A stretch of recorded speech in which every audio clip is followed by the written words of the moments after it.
2023 pour notre clientèle, pour nos crémiers fromagers de boutique ou de marché, ce qu'on a ressenti nous au sein de l'entreprise, on a ressenti que le commerce était bien évidemment plus compliqué, avec un premier semestre un petit peu atone et puis une rentrée scolaire qui était effectivement également un petit peu plus compliquée due à la météo. Mais globalement, je dirais que le commerce de proximité, le commerce de détail a été extrêmement résilient et a traversé cette crise de l'inflation vraiment plutôt bien. Moi, 2023, ça a été une année particulièrement riche, notamment parce que nous avons passé globalement beaucoup de temps chez les producteurs. Et puis en fin d'année, plus particulièrement en fin d'année, après on est commencé à aller voir les clients pour présenter un peu tout le travail qu'on avait fait dans la relation avec le producteur. 2023 avec nos producteurs, ça s'est bien passé. Il y a certaines périodes, mais on les connaît, où la marchandise, il y a un certain manque de marchandises, où c'est plus tendu.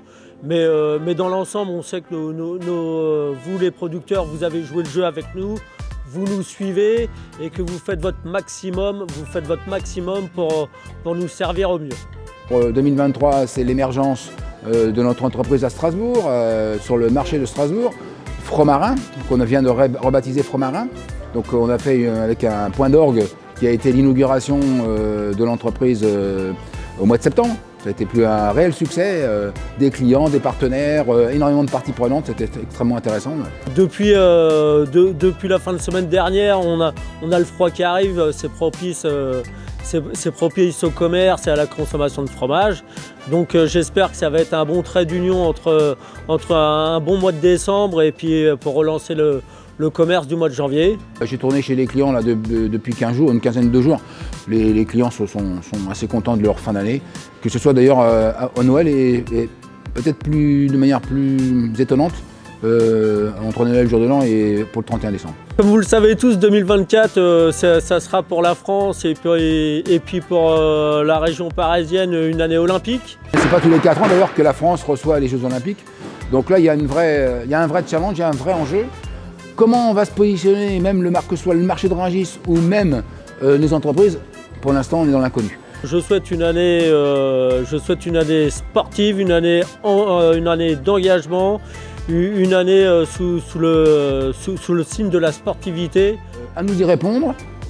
On va y répondre comment? On a déjà positionné certains événements. Première chose, l'événement assez fondamental, c'est le Salon du fromage, fin février, dans lequel on accueille des producteurs sur un stand important et qui sera porté essentiellement par les producteurs. En termes d'évolution tarifaire, c'est extrêmement maîtrisé. La filière amont a été vraiment très à l'écoute et très sensible à ces problèmes d'inflation et de pouvoir d'achat. Donc il y aura très peu d'augmentation sur le début de l'année. Et puis ensuite, nous avons le premier anniversaire de notre entreprise Fromarin au mois d'avril. On organise sur le marché de Strasbourg, on organise un marché des producteurs. Vous les clients, continuez à apporter du service, de la qualité, du conseil, du lien social au consommateur final, car c'est ce qu'il demande. Et je pense que l'année 2024 se déroulera dans les meilleures conditions possibles. On va continuer à avancer sur notre chemin pour aller vers ce qu'on appelle le cap 2027. 2027, c'est un peu notre objectif dans le sens où sur le marché de Rungis, il y a la restructuration du secteur des produits laitiers. Au nom des entreprises Fromarin, SAF et la Maison Bruel Rungis, on vous souhaite une excellente année 2024. Pour tous nos clients, pour tous nos producteurs, pour tous les collaborateurs des entreprises Fromarin, la SAF et la Maison Bruel Rungis.